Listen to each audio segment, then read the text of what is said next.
Welcome, chemistry students. This video is the continuation of our lesson on Introduction to Organic Chemistry.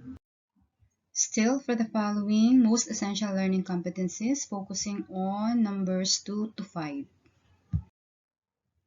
Let's begin by giving the name of the following structures. In the last video, we studied the nomenclature of the different class of organic compounds.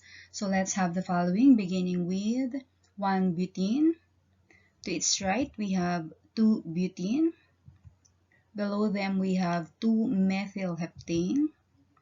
We have 2,2,4-trimethylpentane. And then we have another pair, 2-propanol, 1-propanol. And then the last pair, we have propanol and 2-propanol.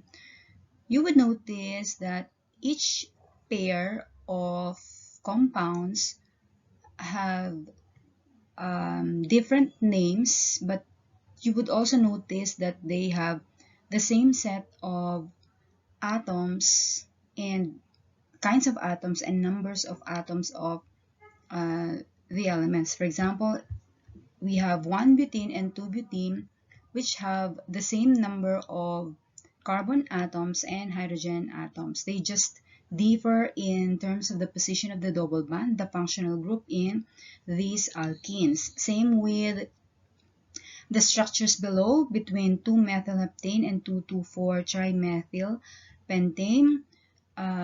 This line bond structure will give you the same molecular formula. Same with 2-propanol, 1-propanol. Notice that the position of the hydroxyl group is different when you compare between the two structures. 2-propanol rather, the hydroxyl is attached to carbon 2. In 1-propanol, it's attached to carbon 1. Below them, we have propanol, which is an aldehyde, and the other one, which is a ketone. These pairs of compounds are having the same molecular formula but different structural formulas. So they are in pairs.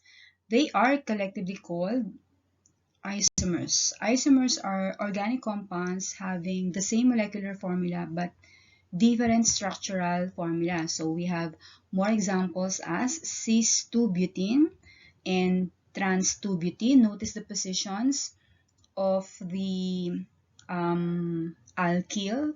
The two methyl in cis-2-butene are adjacent with one another, while they are in opposite in trans-2-butene. We also have below an alcohol and an ether with the same number of carbon, hydrogen, and oxygen atoms, but are two different classes of organic compounds. And then we have a primary alcohol and a secondary alcohol, where the two differ in terms of the position of the hydroxyl group. We have three types of structural isomers. We have chain isomers, position isomers, and functional group isomers. For the chain isomers, let's have these examples. So we have a straight chain of carbon and a branched chain of carbon. You will notice that one of the 4 carbon atoms is attached to secondary carbon atom. So there is a different arrangement or attachment of carbon atoms. So that is chain isomers, or isomerism for that matter. Position isomer is when a substituent or an atom is, or a functional group, for example, is attached to a different position, but the type of substance remains. For example, between these two, we have 1 bromopropane and 2 bromopropane. Notice the position of the halogen bromine is different. In 1 bromopropane, it's attached to carbon 1, and in the other, it is attached to carbon 2. But they are the same under the same class of organic compound. They differ only in the position of the halogen group. For the functional group isomers, the functional group, for example, in propanol and propanone is the same. We have carbonyl. The position of carbonyl in the aldehyde propanol is in the terminal carbon. In propanone, it's in the non-terminal carbon. Because of the position of the functional group, we have different kinds of organic compounds. So that's the difference between position isomers and functional groups. The different position of the functional group makes the substance or the class of substance different under functional group isomerism. And remember that since isomers have different structural formulas, the substances also differ in terms of physical and chemical properties. Organic compounds also undergo chemical reactions. So organic reactions are defined as chemical reactions that involve organic compounds. Basically, we have the following organic reactions. We have addition, elimination, substitution, rearrangement, pericyclic, photochemical, and redox reactions. We'll focus on the 4 basic organic reactions. Okay. We will use simple examples to show the formation and breaking of chemical bonds. Let's begin with substitution reaction. From the root word substitute, we expect a substitution of an atom or a group of atom by another atom or group of atoms. So for example, we have 1, 2, 3. This is 2-propanol, an alcohol. When made to react with hydrochloric acid, the hydroxyl group will be substituted by chlorine to form a chloropropane molecule. So we have here the breakage of the bond between carbon and this hydroxyl group with the addition of hydrochloric acid. The chlorine atom will substitute the hydroxyl group in the alcohol to form 2-chloropropane and the byproduct water. Let's have this example. We have 1, 2, 3, 4. We have 4 carbon alkane with a halogen attached to carbon 1 and a methyl group attached to carbon 3. So this is, if we are to have the complete name, we have 3-methyl chlorobutane.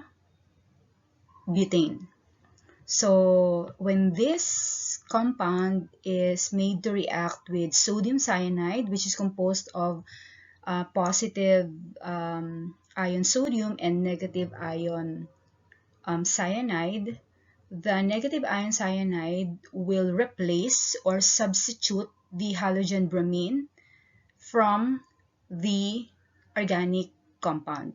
This will result to formation of the compound having bromine already substituted with cyanide in the compound. The other product will be the salt sodium bromide. The next one is addition. In addition reaction, you will, from the word add, we will notice here the transformation of a double band to single band, resulting from the addition of an atom or atoms. For example, in this organic compound, this is a 6-sided cycloalkene. So this is one is cyclohexene. So we have here one double band. When bromine molecule is made to react with the compound, the double band will be transformed to single bond. The 2 atoms of bromine will be attached to the 2 carbon atoms where the double band originally is positioned or exists to form 1,2-dibromo cyclohexane. So the original cyclohexene becomes cyclohexane. But with the addition of two atoms of bromine that came from the molecule bromine molecule. Let's have this example. We have one butene making to react with hydrogen bromide.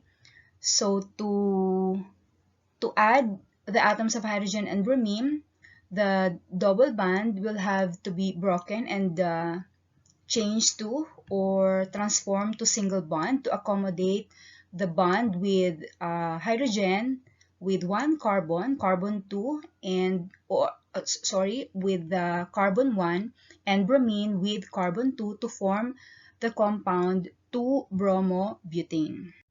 The third one is elimination from the word eliminate, meaning to remove. So if addition involves transformation of a double bond to single bond, in here you will notice transformation of a single bond and formation of a double bond. So from single bonds to form a double bond. So um, we have a compound here with one hydroxyl group. When sulfuric acid is made to react with the compound, the carbon atom where the hydroxyl group is attached will form a double bond with the adjacent carbon to form a double bond. So hydroxyl group will be removed to form a byproduct, water. Let's have this example. We have almost same example as in substitution. So, but in here we will aim to eliminate the group halogen or substituent halogen bromine with addition of sodium, a compound with sodium atom, ion, cation, and 1,2. This is acetate anion.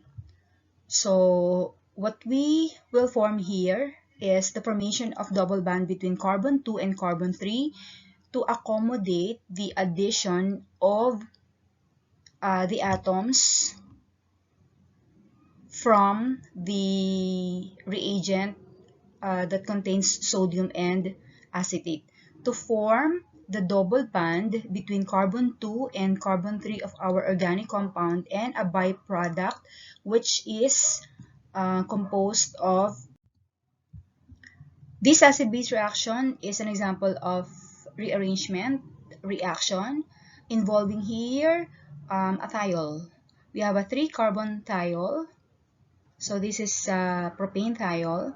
When sodium hydroxide is made to react with the thiol, we form by rearrangement reaction a compound, an organic compound with 3 carbon, sulfur remains, 1 hydrogen that is attached to our thiol group will be replaced by the sodium atom that comes from our base. The other product, the byproduct, is water. So these basically are the 4 types of reactions that involve organic compounds. Organic compounds also undergo the reaction called polymerization. Polymerization is defined as a chemical reaction by which the monomers are linked together to form polymers. What are monomers? To define polymers, these are a class of compounds or substances that are composed of large molecules called macromolecules, which are made up of small repeating units called monomers. So the smallest repeating units of polymers are called monomers. Basically, we have 2 types of polymerization. Number 1 is the addition polymerization.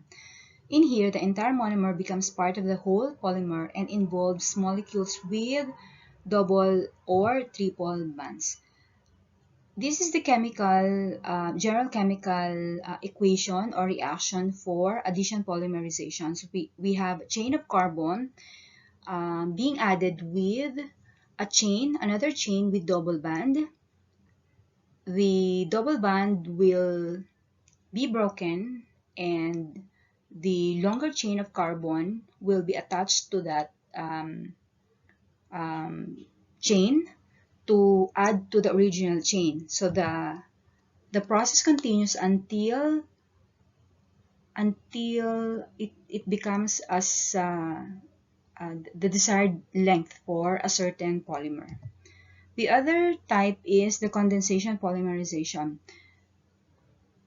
This process forms through a condensation reaction where monomers join together at the same time, losing a small molecule like water as a byproduct. For example, 1-dicarboxylic acid reacting with a dialcohol to form a polyester. So these two organic materials are linked together to form a polyester, and a byproduct is water. Let's now go to the last part of this introduction to organic chemistry called biomolecules. Biomolecules are also called the molecules of life. These are defined as the molecules present in living things. So all living things are made up of biomolecules. So this includes plants, animals, including humans. These biomolecules include the large macromolecules such as proteins, carbohydrates, lipids, and nucleic acids, as well as the small molecules such as primary metabolites, secondary metabolites, and natural products. We have food sources of biomolecules. Since biomolecules are called the molecules of life, we have to have them in the body to sustain life. So we take food that are rich in these biomolecules to sustain the body needs for the biomolecules. So we have from carbohydrates, we have the staple food rice, and then bread, corn, spaghetti, and others. We have proteins from animals. We have pork, chicken, turkey, and others. Lipids, we have butter, dairy products in general. Nucleic acids, we have spinach, nuts, mushrooms, and others. Carbohydrates are our immediate source of energy. In the molecular level, carbohydrates are made up of small units called monosaccharides. A monosaccharide is composed of a chain of carbon with several hydroxyl groups. This structure is a Fischer projection structure. The chain of carbon may be closed in the Haworth projection. We have three types of monosaccharides. We have glucose, fructose, and galactose. The three have the same number of atoms of carbon, hydrogen, and oxygen, but different in the arrangement. When two monosaccharides combine to form a disaccharide, they form by glycosidic bonding. So when monosaccharides bond by glycosidic bond, they form disaccharide, polysaccharide, and other complex carbohydrates. Carbohydrates are also called the CHO compounds because basically they are composed of carbon, hydrogen, and oxygen. Their structures differ with orientation of hydroxyl, and the difference makes big difference in their biochemical properties such as melting points and other properties. They are generally white, crystalline, and soluble in water, and typically have sweet taste. So pagka lahat ng matatamis ina-associate natin sa carbohydrates, okay? Pero hindi lahat ay matatamis like our rice, our bread, but they are carbohydrates. They are synthesized by plants and being stored in the form of starch. When eaten and digested, they become source of energy required by living organisms. So as I said earlier, carbohydrates are our body's immediate source of energy. That's the reason why every day we have required daily intake of carbohydrates, which differ in males and in females. Let's have proteins. Proteins are associated with animals. The smallest units of proteins are amino acids. An amino acid has an amino group attached to a side chain and a carboxyl group. So these two groups are always present in the small unit of proteins called amino acids. So amino acids differ according to the R or side chain. We have 20 amino acids that may be categorized as neutral, acidic, basic, or in terms of human needs, they can be categorized as essential or non-essential. Essential are those that we need to get from food. Non-essential can be synthesized by the body. The essential cannot be synthesized by the body. That's why we need to take them from food. We get them from food. That's why we are advised to take or to eat food rich in proteins, because proteins play important roles in the structure of our body. When two amino acids are linked, they form the peptide bond. So amino acids are linked together by peptide bonds to form the different structures of different proteins. Proteins are composed of amino acids, again, that are bonded by covalent bonds. The bond between two amino acids is called a peptide bond. Proteins exhibit transition from one-dimensional to three-dimensional molecules capable of many different activities. They function as catalysts, transport and store other molecules such as oxygen. They provide mechanical support and immune protection, generate movement and transmit nerve impulses and control growth and differentiation. So basically, our growth and development are sufficed or are sustained by our proteins in the body. Let's go to lipids. Lipids have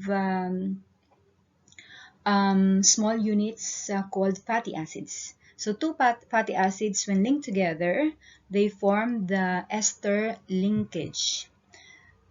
Fatty acids are categorized as saturated fat and unsaturated fat. Saturated are those with single bonds in the carbon chain, unsaturated with a double bond in the carbon chain.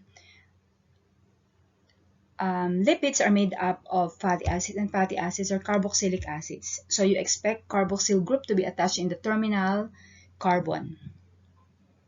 Our typical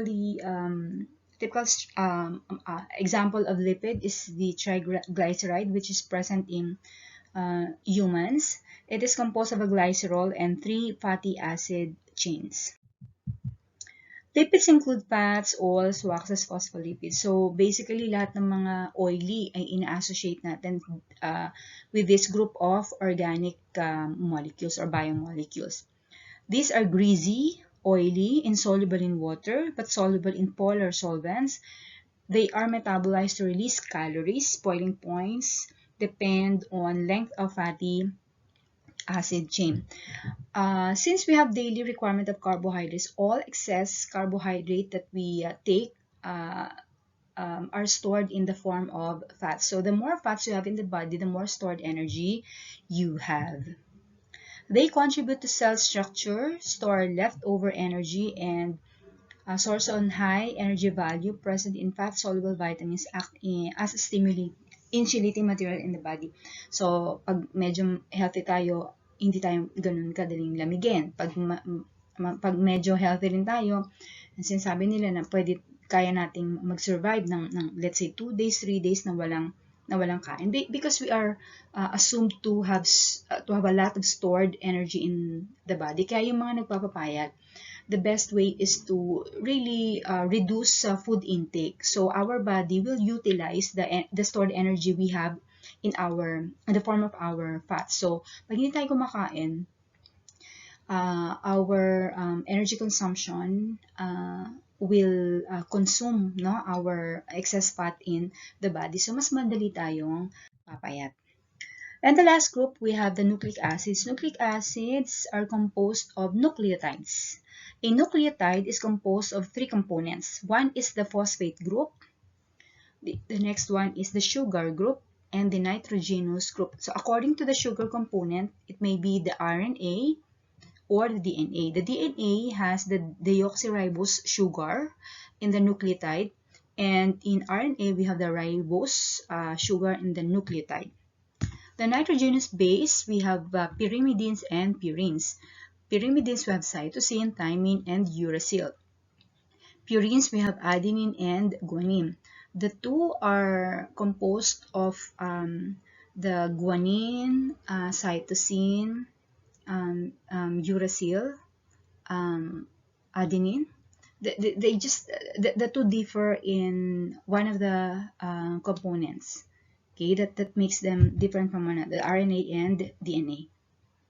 And then they are linked together by phosphodiester bonds. So nucleic acids in summation are composed of nucleotides bonded by phosphodiester bonds. They play significant role in initiation and coordination in cell-generating processes in the human body. The DNA, one type of nucleic acid, helps in maintaining and determining the genetic information and cell structure, while our RNA is responsible for protein formation for cell repair process. So that will sum up our continuation for the introduction to organic chemistry. Thank you for listening. Until next time.